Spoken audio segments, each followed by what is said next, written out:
কলমি শাক তো বাড়িতে আমরা সবাই রান্না করি, কিন্তু একবার এইভাবে বানিয়ে নিন। এক থালা ভাত, কথা দিচ্ছি এক নিমেষে কখন যে খেয়ে ফেলবেন ভাবতেও পারবেন না।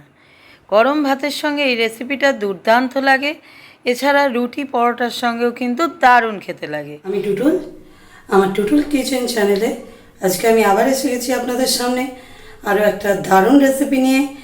আজকে আমি খুবই সামান্য জিনিস দিয়ে বানাতে চলেছি একটা অসামান্য স্বাদের জিনিস, যেটা দিয়ে আপনারা সমস্ত ভাত খেয়ে ফেলতে পারবেন অনায়াসে। আজকে আমি বানাবো কলমি শাক দিয়ে একটা রেসিপি, যেটার স্বাদ হবে কিন্তু দুর্দান্ত, এবং সেটা এতটাই টেস্টি হবে যেটা দিয়ে আপনারা সহজেই সমস্ত ভাত খেয়ে নিতে পারবেন। কিন্তু এটা বানানো কিন্তু খুবই সহজ এবং হয়েও যায় খুব তাড়াতাড়ি। তাহলে চলুন সেটা শুরু করা যাক। নিয়ে নিয়েছি একদম ফ্রেশ সুন্দর কলমি শাক। এগুলোকে কেটে নিতে হবে। দেখুন বন্ধুরা, শাকগুলো আমি কিন্তু ছোট ছোট ভালো করে ধুয়ে ছোট ছোট টুকরো করে কেটে পরিষ্কার করে নিয়েছি, কেটে নিয়েছি। এই তেজকিতে আমি নিয়ে নিয়েছি জল। এবার শাকগুলোকে আমি সেদ্ধ করে নেব। সেদ্ধ করার জন্য আমরা জলেতে এক চা চামচ মতো নুন দিয়ে দিচ্ছি, আর দিয়ে দিচ্ছি হাফ চামচ হলুদ। বন্ধুরা, আমরা শাক যতই ভালো করে ধুই, শাকে কিন্তু অনেক ধরনের পেস্টিসাইড বা অনেক কিছু নোংরা জীবাণু থাকতে পারে।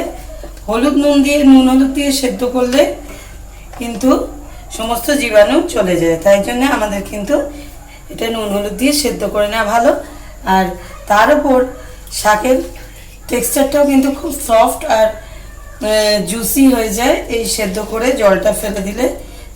শাকটা সফট হয়ে যায় বলে রান্নার সময় খুব সুন্দর টেক্সচারটা আসে। ভালো করে জলের মধ্যে ডিপ করে দেবো, দিয়ে চাপা দিয়ে কিন্তু আমরা শাকটা সফট হওয়া পর্যন্ত সেদ্ধ করে নেব।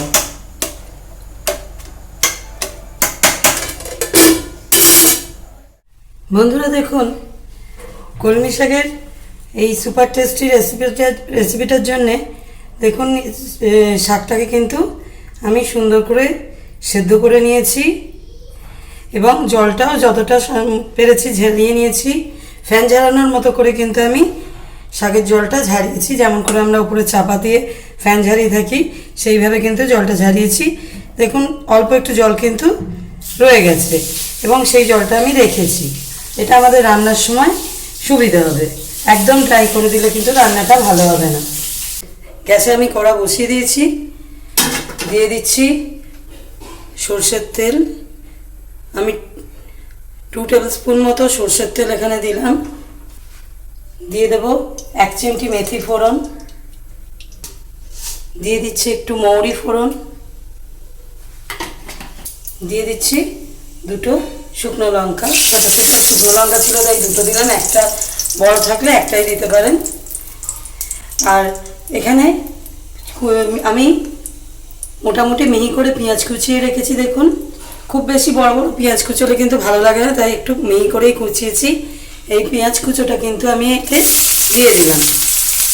এই তেলের মধ্যে কিন্তু মিহি করে কুচোনো পেঁয়াজটা দিয়ে দিলাম।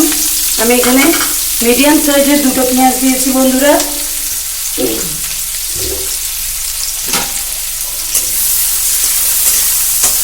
একটু নেড়ে চেড়ে নিই, আধ ভাজা মতো পেঁয়াজটা করে নেব। তারপর আমরা আরও যা কিছু অ্যাড করার করব।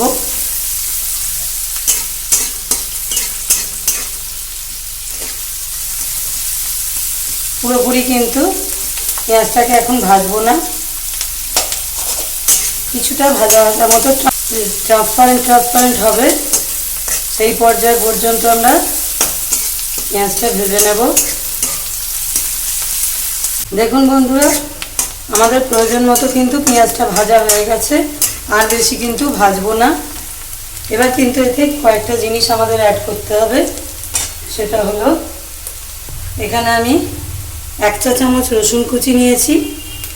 এই রসুন কুচিটা কিন্তু দিলে এর টেস্টটা অনেকটা বেড়ে যাবে। এই 1 চা চামচ রসুন কুচি আমি অ্যাড করলাম। আর দিয়ে দেবো বন্ধুরা একটা কাঁচা লঙ্কা গোটা।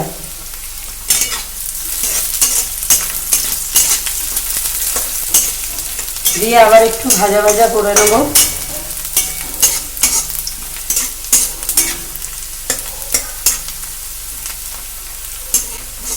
যদি চান কাঁচা লঙ্কাটা ভেঙেও দিতে পারেন, তাতে ঝালটা একটু বেশি হবে। দেখুন বন্ধুরা, পেঁয়াজটা কিন্তু আমাদের সুন্দর ভাজা হয়ে গেছে। রসুনটা কিন্তু আমি যদি ফোড়নে দিতাম তাহলে কিন্তু রসুনটা পুড়ে যেত, আর রসুনের যে সুন্দর ফ্লেভারটা সেটাও কিন্তু পুড়ে যেত। তাই জন্য রসুনটা কিন্তু এই পর্যায়েই দেবেন। এবার সমস্ত কিছুই কিন্তু ভাজা ভাজা হয়ে গেছে। এবার আমি অ্যাড করব এই যে আমার সেদ্ধ করে জল ঝরিয়ে রাখা এই শাকটা। এই শাকটা অ্যাড করে দিলাম।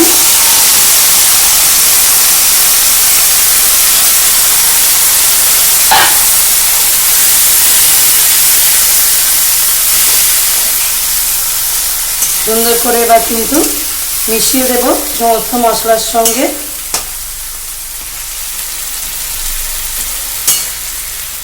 হালকা জলটা থাকলে এটা কিন্তু বেশি ড্রাই হয়ে যায় না, এই জন্যে আমি একটু জল রেখে থাকি।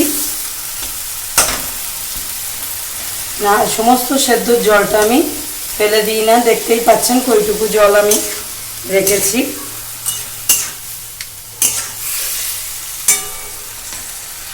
উল্টে পাল্টে নাড়াচাড়া করে সুন্দর করে মিশিয়ে নেব।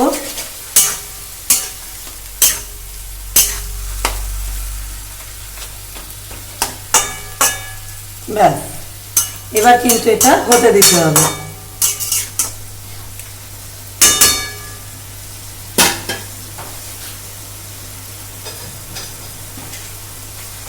এবার কিন্তু কিছু মশলা অ্যাড করব। দিয়ে দেব সামান্য হলুদ গুঁড়ো। যেহেতু এটা নুন হলুদ দিয়ে সেদ্ধ করা আছে, তাই জন্য হলুদ কিন্তু আমি অল্পই দেব। দিয়ে দেব কালারের জন্য একটু কাশ্মীরি মির্চ। তবে কাশ্মীরি মির্চে কিন্তু একটা টেস্টও হয় বন্ধুরা, ফ্লেভারও আসে, তাই কাশ্মীরি মির্চটা আমি দিয়ে থাকি সব রান্নাতেই।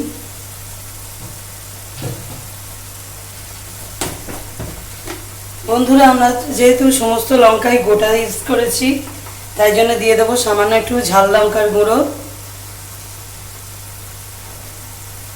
1/4 টিস্পুন মতো আমি কিন্তু ঝাল লঙ্কার গুঁড়োটা অ্যাড করলাম।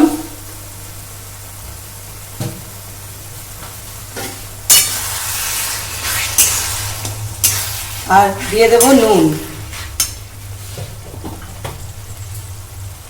নুনটা কিন্তু দিয়ে আমাদের সেদ্ধ করা আছে, তাই কিন্তু আমি 1/2 চা চামচ নুনই অ্যাড করছি, এর বেশি দিলাম না।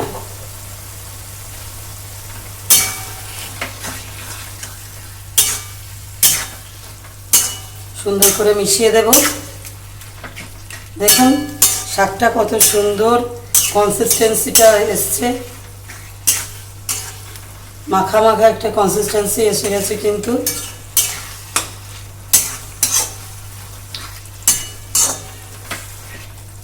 এবার জাস্ট এই জলটা শুকিয়ে গেলেই কিন্তু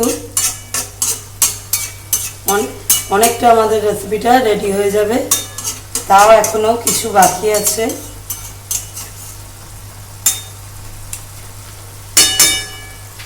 এবার এটা কিন্তু এবার কিন্তু চাপা দিয়ে কুক করে নেব। দেখুন বন্ধুরা, জলটা কিন্তু সুন্দরভাবে শুকিয়ে গেছে। এবার কিন্তু আমাদের এতে একটা জিনিস অ্যাড করতে হবে,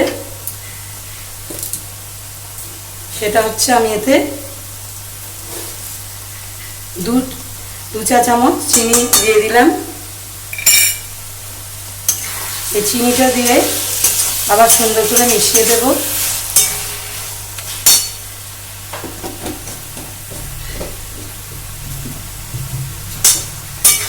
আপনারা আপনাদের স্বাদ অনুযায়ী কিন্তু নুন মিষ্টিটা অবশ্যই দেবেন। আমি আমার টেস্ট অনুযায়ী দিলাম, আর অবশ্যই স্বাদ এবং কোয়ান্টিটি অনুযায়ী দেবেন। আপনাদের স্বাদ এবং কোয়ান্টিটি অনুযায়ী নুন মিষ্টিটা অবশ্যই দেবেন।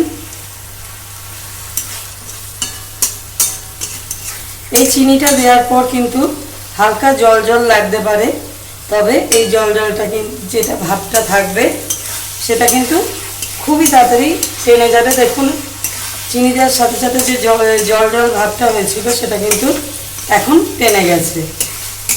এবার কিন্তু আমাদের শাক একদম রেডি টু সার্ভ। এবার আমি এটা প্লেটে সার্ভ করে দেব।